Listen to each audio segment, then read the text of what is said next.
ایک بڑا ہی ایمان افروز واقعہ ہے. خلیفہ ہارون رشید بڑا نیک بادشاہ گزرا، اپنے وقت کا خلیفہ تھا، یعنی آج کے دور کا ہم سمجھ لیں پرائم منسٹر تھا. اس کی جو زوجہ تھی وہ بھی بڑی نیک خاتون تھی، زبیدہ خاتون. زبیدہ خاتون ایک بار اپنی کنیزوں کے ساتھ کہیں سفر پر جا رہی تھی تو انہوں نے شہر کے کونے میں دیکھا کہ ایک ایسی ہستی جس کو جو گئے ہیں بغداد شریف، انہوں نے مزار شریف پہ حاضری بھی دی ہوگی، حضرت بہلول دانا رحمۃ اللہ تعالیٰ علیہ. بہلول ایکچولی عربی میں کسی مجنون کو یا یوں سے دیوانے کو کہتے ہیں، تو لوگ انہیں بہلول کہا کرتے تھے.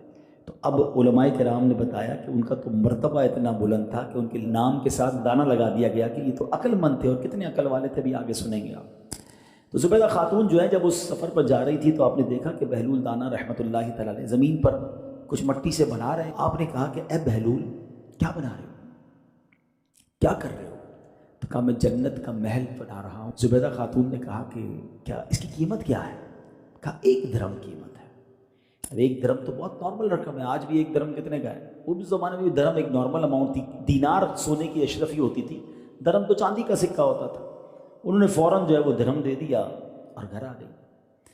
رات جو ہے جب زبیدہ خاتون سوئی تو تہجد پڑھ کے عبادت کر کے تو لیٹ نائٹ میں ان کے شوہر نے انہیں جگایا اور کہا کہ اٹھو، خیریت تو ہے، کیا بات ہے؟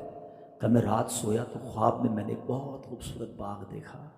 میں سیر کرنے لگا تو میں نے کسی سے پوچھا کہ یہ کون سا باغ ہے؟ تو کہا یہ تو جنت الفردوس ہے. جنت الفردوس کی سیر کرتے کرتے مجھے ایک بہت خوبصورت محل نظر آیا. اس محل کے دروازے پر زبیدہ خاتون لکھا تھا. اے زبیدہ تم نے ایسا کون سا عمل کیا ہے کہ میں نے آج جنت میں تمہارا محل دیکھا؟ زبیدہ خاتون کہتی ہیں عمل تو پتہ نہیں، آج میں جا رہی تھی، اللہ کا ایک نیک بندہ مجھے نظر آیا. میں نے پوچھا کیا کر رہے ہو؟ کہا جنت کا محل فروخت کر رہا ہوں. میں نے 1 درہم دیا، انہوں نے کہا جاؤ تمہیں جنت کا محل دے دیا. کہ زبیدہ جلدی چلو کہیں ڈیل ختم نہ ہو جائے. اب ہارون رشید اپنی سواری نکالتا ہے اور جناب شہر میں تلاش جاری ہے کہ حضرت بہلول دانا کہیں مل جائیں. ایک کونے میں حضرت بہلول دانا بیٹھے وہی مٹی کے گھروندے بنا رہے. ہارون رشید کہتے ہیں اے بہلول کیا کر رہے ہو؟ کہ جنت میں محل بنا رہا ہوں. بیچو گے؟ کہا بالکل بیچوں گا. قیمت کیا ہے؟ کہا اے ہارون اس کی قیمت تمہاری پوری سلطنت ہے، پوری سلطنت ہے. حضرت ہارون رشید کہتے ہیں کہ کل تو تم نے میری زوجہ کو 1 درہم میں بیچا تھا اور آج اتنے ریٹ بڑھ گئے. تو حضرت بہلول دانا کہتے ہیں اے خلیفہ زبیدہ خاتون بن دے کر لے کر گئی تھی، تم دیکھ کر لینے آئے ہو، تم نے دیکھ لیا ہے وہ محل. بہرحال وہ بھی اللہ والے تھے. کہا اے بہلول دانا میں اپنی ساری سلطنت آپ کو دی، بس مجھے جنت میں محل دے دیں. تو حضرت بہلول دانا فرماتے ہیں کہ سلطنت کا میں نے کیا کرنا ہے، وہ تو ہماری ٹھوکروں پر ہے، جاؤ سلطنت بھی تم لے جاؤ اور جنت کا محل بھی تم لے جاؤ. باقی ایک سورت ہے ون آف دا امیزنگ سورت آف قرآن، سورہ کہف. اس کو ضرور پڑھیں، ہر جمعے کو پڑھیں. اس کی تو فضیلتیں بھی ہیں کہ ایک جمعے سے دوسرے جمعے تک پڑھنے والے کے لیے نور ہوتا ہے. تو سورہ کہف کیا ہے؟ سورہ کہف میں 3 بڑے امیزنگ واقعات ہیں. اوئے ہوئے اس کو پڑھیں تو ایمان تازہ ہو جاتا ہے. پتہ نہیں کون کون سی سٹوریاں پڑھتے ہیں. قرآن کی کہانیاں پڑھو نا. حضرت خضر علیہ السلام اور حضرت موسیٰ کی ملاقات کا ایک عجیب واقعہ اس میں موجود ہے سورہ کہف کی تفسیر میں.